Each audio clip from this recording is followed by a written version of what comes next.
आज हम इस वीडियो के माध्यम से जानेंगे 2018 में पूछे गए वीवीआई ऑब्जेक्टिव क्वेश्चन के बारे में। ठीक है, 2018 में जो पूछा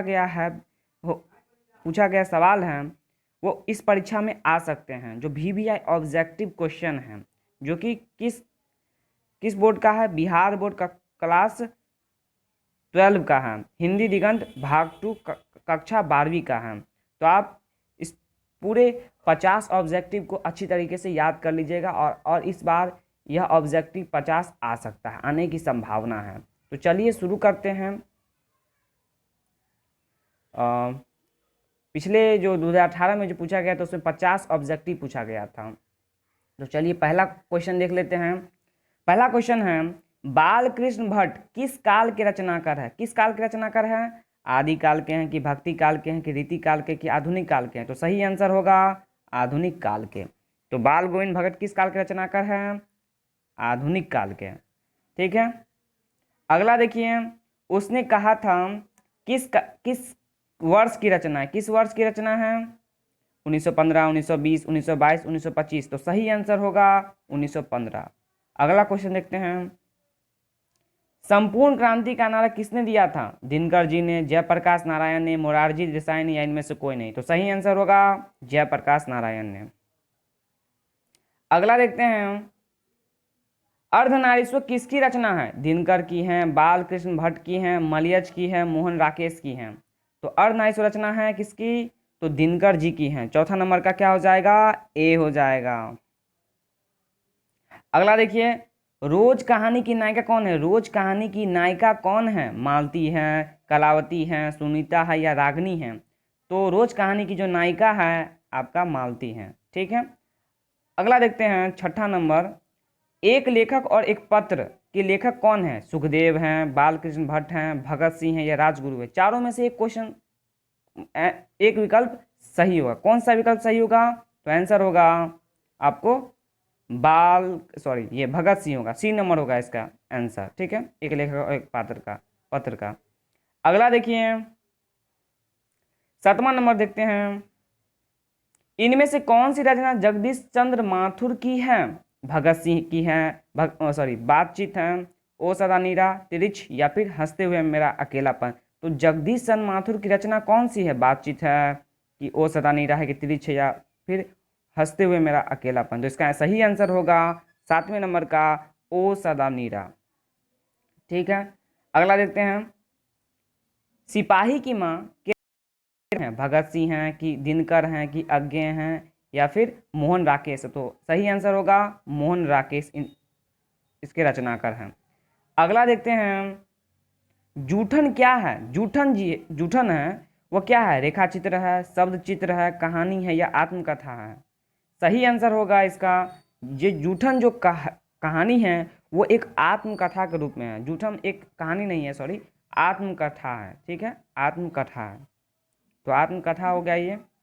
अगला देखते हैं, 10वें नंबर क्वेश्चन देखते हैं कि हंसते हुए मेरा अकेलापन किस विधा की रचना है? निबंध है, डायरी है, लघु कथा है या फिर नाटक है? तो इसका सही आंसर होगा 10वें नंबर का बी नंबर, डायरी।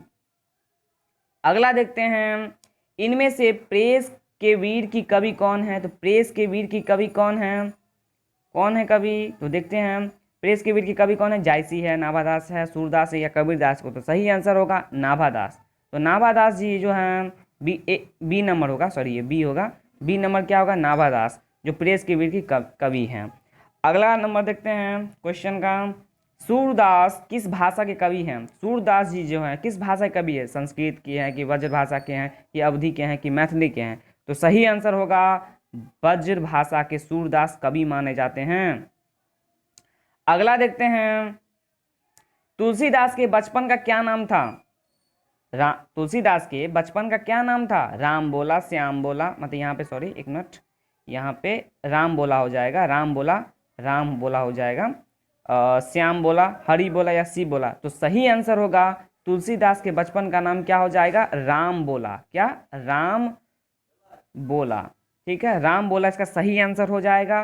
ठीक है, अगला नंबर देखते हैं, नाभादास के दीक्षा गुरु कौन थे? नाभादास के दीक्षा गुरु कौन थे? नरहरिदास, स्वामी अग्रदास, वल्लभाचार्य, रामानुजाचार्य। तो सही आंसर होगा 14 नंबर का, क्या हो जाएगा इसका आंसर, स्वामी अग्रदास। तो स्वामी अग्रदास नाभादास के दीक्षा गुरु थे, ठीक है, बी नंबर। अगला देखते हैं 15वां क्वेश्चन कि भूषण को भूषण की उपाधि किसने दी थी? छत्रपति शिवाजी ने, महाराजा छत्रसाल ने, राजा रुद्र शाह ने, औरंगजेब ने। तो 15 नंबर का सही आंसर होगा आपको राजा रुद्र शाह ने। क्या आंसर हो जाएगा? राजा रुद्र शाह ने भूषण जी को भूषण की उपाधि कहा था। सबसे पहली बार इन्होंने ही उन्हें भूषण कहा था, ठीक है। तो देखिए अगला देखते हैं हम, तुमुल कोलाहल कलह में किसकी रचना है? दिनकर की है, जयशंकर प्रसाद की है, अज्ञे की है, कि रघुवीर सहाय की है। तो तुमुल कोलाहल कलह में जो रचना है वो किसकी है? सही आंसर होगा बी नंबर, जयशंकर प्रसाद जो है उसका सही आंसर है बी नंबर। अगला देखते हैं, पुत्र वियोग किसकी रचना है? पुत्र वियोग जो किसकी रचना है? सुभद्रा कुमारी चौहान, रघुवीर सहाय, अज्ञे या फिर अशोक वाजपेयी। तो 17 नंबर का सही आंसर होगा आपका सुभद्रा कुमारी चौहान, ए नंबर सही आंसर है इसका, ठीक है। अगला क्वेश्चन देखते हैं, दूसरा सप्तक का प्रकाशन किसने किया था? तो सही आंसर क्या हो सकता है इसमें? देखिए 1950, 1951, 1952 या 1954, चारों में से एक नहीं कुछ आंसर सही होगा। इसका सही आंसर है 1952, तो इसका सी नंबर का आंसर सही है, इसका सी नंबर का आंसर सही है, सी नंबर, ठीक है। 1952 में हुआ था प्रकाशन दूसरा सप्तक का। अगला देखते हैं, इसका देखते हैं अगला, देखते हैं मुक्तिबोध जी जो है, मुक्तिबोध उनका जन्म स्थान कहाँ है? मुक्तिबोध जी जो है उसका जन्म स्थान कहाँ है? जन्म स्थल कहाँ है? बिहार में है कि दिल्ली में है कि छत्तीसगढ़ में है कि ग्वालियर में है? बिहार में होगा कि किस में होगा? इसका सही आंसर होगा ग्वालियर में। मुक्तिबोध का जो जन्म स्थान हुआ था, जन्म स्थल है वो ग्वालियर है, ठीक है। अगला देखते हैं 20वें नंबर पर जाते हैं। देखिए अधिनायक किस कवि की रचना है? अधिनायक किस कवि की रचना, किस कवि की रचना अधिनायक है? तो रघुवीर सहाय की है कि मुक्तिबोध की है कि अज्ञे की है कि फिर नागा अर्जुन की है? तो 20वां नंबर का सही आंसर होगा रघुवीर सहाय की रचना है अधिनायक। तो 20वें नंबर का आपका सही आंसर होगा, क्या हो जाएगा? ए नंबर रघुवीर सहाय, ठीक है। अगला देखते हैं, वार्तालाप का संधि विच्छेद क्या हो जाएगा? वार्तालाप का संधि विच्छेद क्या हो जाएगा? वाद जोड़ आलाप, वार्ता जोड़ आलाप, वार्ता जोड़ लाप, और ये वाद जोड़ लाप आलाप है, और ये वार्ता जोड़ आलाप है, और ये वार्ता जोड़ लाप है, और ये वार्ता जोड़ लाप है। तो असल इसका आंसर हो जाएगा आपका बी नंबर, वार्ता जोड़ आलाप। तो वार्ता में क्या जोड़ेंगे तो बन जाएगा वार्ता जोड़ आलाप। इसमें रेफ है तो ये भी रेफ हो जाएगा, ठीक है, और आलाप बन जाएगा। मतलब कि वार्तालाप का संधि विच्छेद ये हो जाएगा, ठीक है। अगला देखते हैं, देखते थोड़ा छोटा कर देते हैं इसको, ठीक है। चलिए, नायक का संधि विच्छेद क्या हो गया? ने जोड़ अक, नई जोड़ अक, नी जोड़ अक, ना जोड़ यक। तो चारों में से इसका सही आंसर क्या होगा? संधि विच्छेद आपसे पूछा ही जाता है एग्जाम में। तो ने जोड़ अक, नई जोड़ अक, क्या हो जाएगा? इसका सही आंसर क्या हो जाएगा? 22 का देखिए गौर से, इसका सही आंसर हो जाएगा नई जोड़ अक। क्या हो जाएगा? नई जोड़ अक इसका सही आंसर है। कैसे होगा? नई नायक का नई जोड़ अक इसका सही आंसर हो जाएगा, ठीक है। अगला नंबर देखते हैं, 22 का तो आपको सही लग रहा है ना, बी ए होगा 22 का, नई जोड़ अक। अगला देखते हैं, अन्वेषण का संधि विच्छेद कौन होगा? अन्वेषण का संधि विच्छेद कौन होगा? अन जोड़ एसन, अनह जोड़ सन, अनु जोड़ एसन, अनु जोड़ सन। तो इसका सही आंसर क्या होगा? अन्वेषण मतलब रिसर्च शायद होता है इसका इंग्लिश ना, अन्वेषण करना। देखिए इसका अन जोड़ एसन क्या हो जाएगा? इसका आंसर सी नंबर होगा अनु जोड़ एसन। तो अन्वेषण का होता है अनु जोड़ एसन, ठीक है। अगला नंबर देखते हैं क्वेश्चन का, उद्गम का संधि विच्छेद क्या होगा? उत जोड़ गम, उत जोड़ गम, उत जोड़ अगम, उत जोड़ आगम। तो सही आंसर क्या लग रहा है आपको इसमें से? इसका क्या लग रहा है सही आंसर? सही आंसर होगा बी नंबर, उत जोड़ गम। उत जोड़ गम इसका सही आंसर होगा उद्गम का। ठीक है, अगला देखते हैं। 24 का सही है उत जोड़ गम। अगला देखिए 25 नंबर देखते हैं। निश्चल, निश्चल का संधि विच्छेद क्या होगा? नी जोड़ चल, नी जोड़ चल, निशा जोड़ चल, नी जोड़ अचल। तो सही आंसर आपको इसमें क्या लग रहा है? इसका सही आंसर होगा 25 नंबर का बी नंबर। 25 का बी नंबर होगा, नी जोड़ चल, निश्चल का सही संधि विच्छेद होगा। अगला देखते हैं। अगला देखिए, लुटेरा का कौन सा प्रत्यय है? लुटेरा में कौन सा प्रत्यय लगा हुआ है? जैसे रा लगा है कि मतलब कि लुटेरा में कौन सा प्रत्यय लगा है? रा लगा है कि टेरा या फिर एस या फिर आ। तो लुटेरा में प्रत्यय मतलब कि जो अंत में लगता है उसे हम प्रत्यय कहते हैं, हमको पता है। तो यहाँ पे लुटेरा में क्या हो जाएगा आपको? ये हो जाएगा आपको एरा। क्या हो जाएगा? लुटेरा में एरा हो जाएगा। 26 नंबर का आपको आंसर हो जाएगा सील, एरा। यहाँ पे एस लिया है, यहाँ पे एरा हो जाएगा। ठीक है, गलती यहाँ पे लिया है, यहाँ पे एरा हो जाएगा। ठीक है, एरा। तो सी नंबर हो जाएगा एरा, एस नहीं होगा, एरा। अगला देखते हैं। अज्ञान में कौन सा उपसर्ग है? 27 नंबर देखिए, अज्ञान में कौन सा उपसर्ग है? जो पहले जुड़े उसको उपसर्ग कहते हैं। ठीक है, जो पहले। तो देखिए अज्ञान में कौन सा उपसर्ग है? अज्ञ है कि अन है या फिर अ है या फिर आ है? तो सही आंसर क्या हो जाएगा? अज्ञान का अ है इसलिए ये अ हो जाएगा। तो सही आंसर क्या हो जाएगा इसका? सी नंबर हो जाएगा, अ। ठीक है, अगला देखते हैं। राजकुमार कौन सा समास है? राजकुमार कौन सा समास है? कर्मधारय हैं। एक मिनट, इसको थोड़ा छोटा कर देते हैं। चलिए, राजकुमार कौन सा समास है? कर्मधारय हैं, तत्पुरुष है, बहुव्रीहि है या द्वंद्व है? तो राजकुमार आपको 28वां नंबर का देखिए, ये इसका सही आंसर होगा तत्पुरुष होगा। इसका सही आंसर तत्पुरुष होगा। चलिए 29वां नंबर देखते हैं कि दाल रोटी समास का नाम बताना है आपको। क्या होगा इसका आंसर? तत्पुरुष होगा, द्विगु होगा, द्वंद्व होगा या फिर बहुव्रीहि होगा? तो चारों में से एक आंसर सही होगा।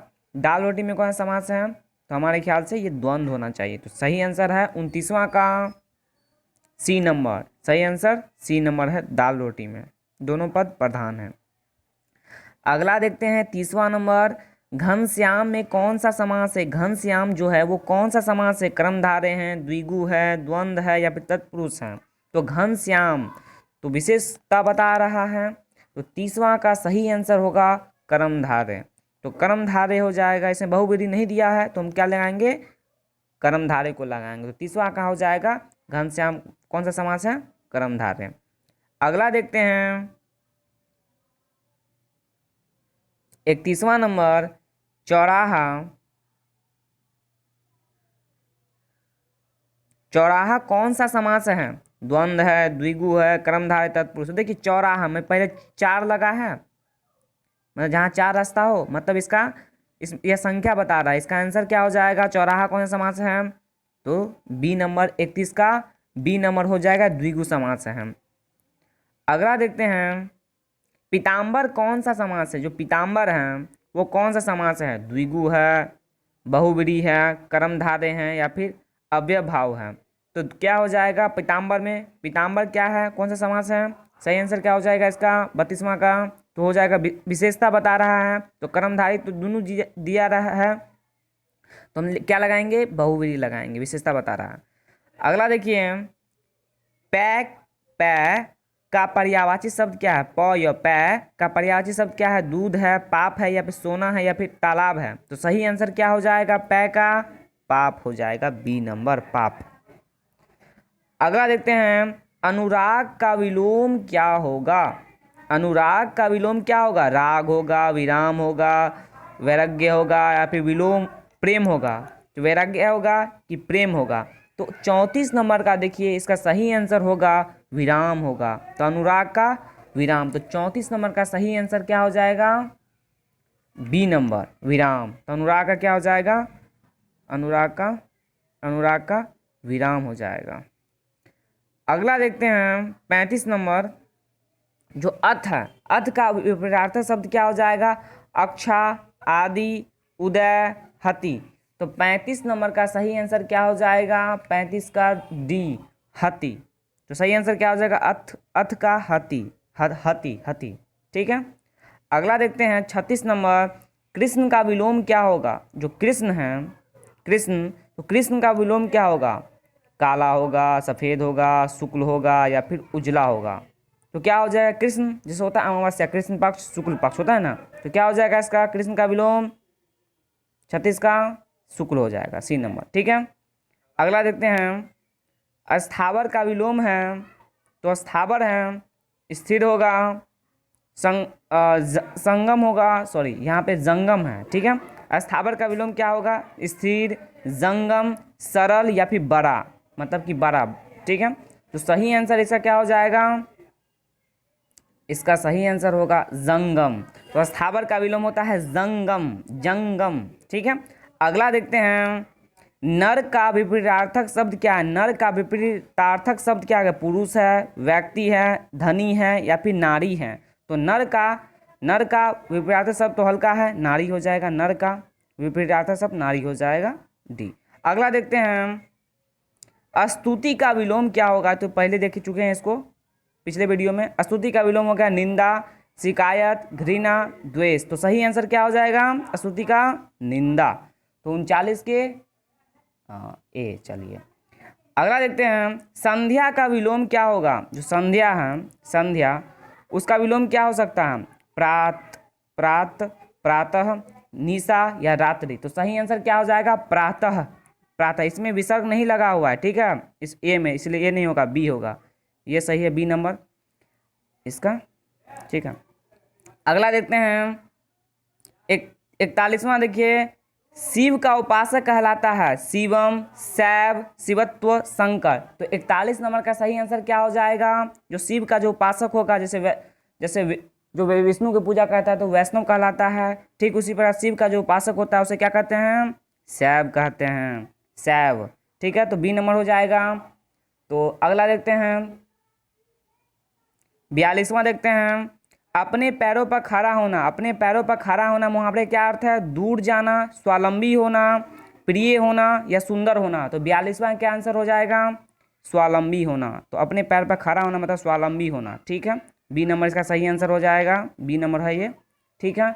अगला देखते हैं 43वां, देखते हैं आसमान टूटना मुहावरे का क्या अर्थ है? क्या है? आसमान टूटना मुहावरे का अर्थ क्या होगा? कष्ट होगा, अचानक मुसीबत आना, दुर्लभ होना या फिर दुखी होना। तो सही आंसर 43वां क्या हो जाएगा? तो इसका सही आंसर होगा अचानक मुसीबत आना। तो आसमान टूटना मतलब अचानक मुसीबत आना, ये मुहावरा है। ठीक है। तो अगला देखते हैं 44वां नंबर, घाट बाट का पानी पीना। यहाँ पर घाट घाट होगा, घाट घाट का पानी पीना मुहावरे क्या अर्थ हो जाएगा? घाट घाट का यहाँ पर घाट हो जाएगा, दोनों घाटे घाट है। तो घाट घाट का पानी पीना मुहावरे का अर्थ है प्यास लगना, बहुत अनुभवी होना, मूर्ख होना या अनपढ़ होना। तो 44वां का सही आंसर क्या हो जाएगा आपका? बहुत अनुभवी होना, बी नंबर। तो घाट घाट का पानी पीना, बहुत अनुभवी होना। अगला देखते हैं त्राही त्राही करना। त्राही त्राही करना मुहावरे क्या अर्थ हो जाएगा? बहुत दुखी, रोना, नाराज होना, क्रोध होना। तो सही आंसर क्या हो जाएगा 45वां का? ये हो जाएगा बहुत दुखी होना। त्राही त्राही करना मतलब बहुत दुखी। ठीक है। कोई बहुत दुखी हो जाता है तो त्राही त्राही करता है। स्वर्ण का विशेषण क्या होगा? विशेषण देखिए स्वर्णार्भ, स्वर्णिम, स्वर्णकार, सुवर्ण। तो सही आंसर स्वर्ण का क्या हो जाएगा? सही आंसर होगा स्वर्णिम। इसका क्या हो जाएगा? इसका सही आंसर हो जाएगा स्वर्णिम, बी नंबर सही हो जाएगा। अगला देखते हैं जगत क्या है? जगत का विशेषण क्या हो जाएगा?